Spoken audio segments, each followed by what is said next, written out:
وإن أفقه لنا أيا وحوينا أفقه إنه لنا مركز اللي هي وبرشة جود أوران إني أفكذا تحجرسو وهذا شو أفكر كره الصوت حجري أنا إكيد عارسو waxaan goobjoog u ahaa madal looga doodayay ilmaha iyo waxbarashadooda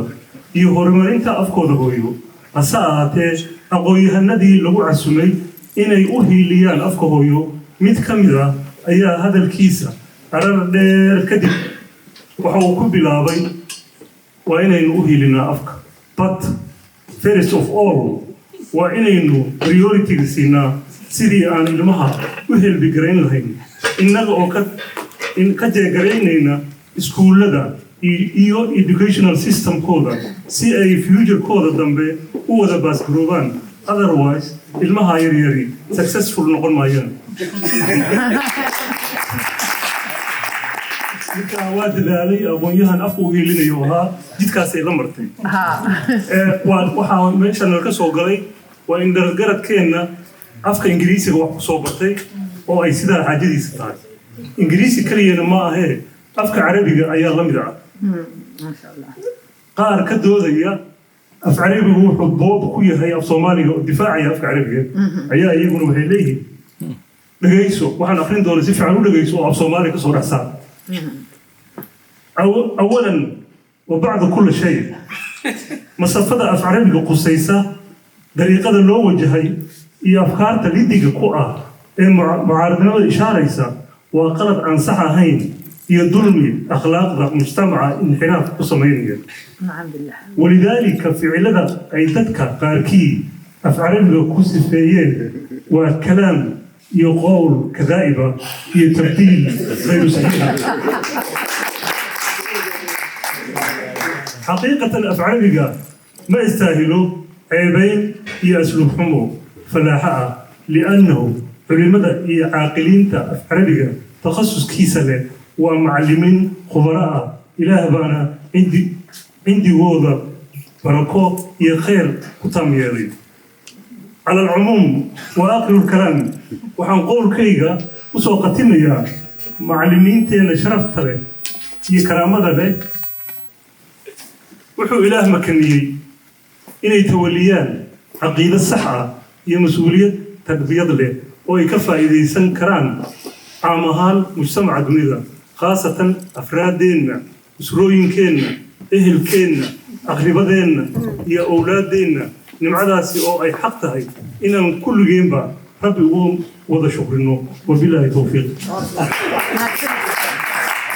صومالي ما يشافون جرواز عبد الزمان وعربي ما يستيران وعبصومالي هلو أليكسلو meelaha ay dhaliisho ka imaanaysana waxa weeye dhinaca aqoon-yahanadeenna ay dadkeena liidka ah hadalkooda nuuca noqday waayo wuxuu soo bartay haddaanu ku hadlin wuxuu haystaa in la leeyahay aqoon-yahan ma tihi marka ismuujin baa ku jirta markuu hal eray laba eray soomaaliya sheegaba inuu ku dhex daro saddex eray oo afka uu soo bartay waxaan rabaa afkeenna waa af hodan ah waa af hodana marka aan leeyahayna waxaan uga jeedaa taranta erayada af soomaaliga ku jirta marka afka carabiga laga reebo afafka ugu horeeya oo soomaaliga ku jira tusaale ahaan waxaan u soo qaadanayaa marwada la qabo inisa magac bay leedahay waxaa la yidhaahdaa maranti marow xaas arad oori afo iyo gobolka bay oo loo yaqaano habar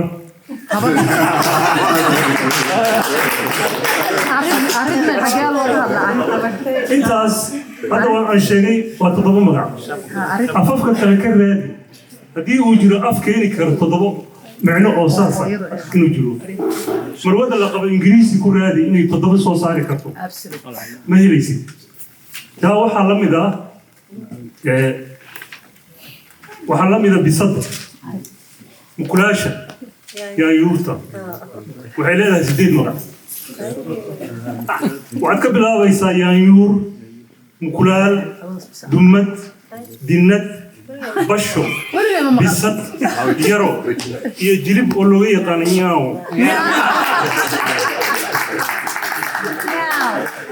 marka ma helaysid afafka kale haddaad ka raadiso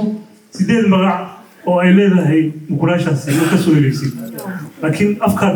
aada hooyo ayaa dareemaysaa inuu hodan yahay oo uu soo saaro muxuu ahaaye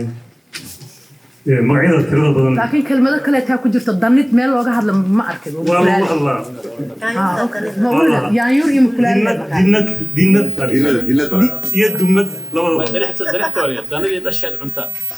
ilaa tahay dhooreedu ogaatay gabadh jirta xatraawkiisa waxaan rabaa marka waqtiga ay u socdo sax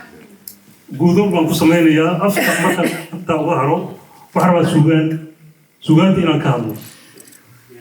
sugaan waxay soo jirtay intii uu qof Soomaali ah soo jiray waa soo jirtay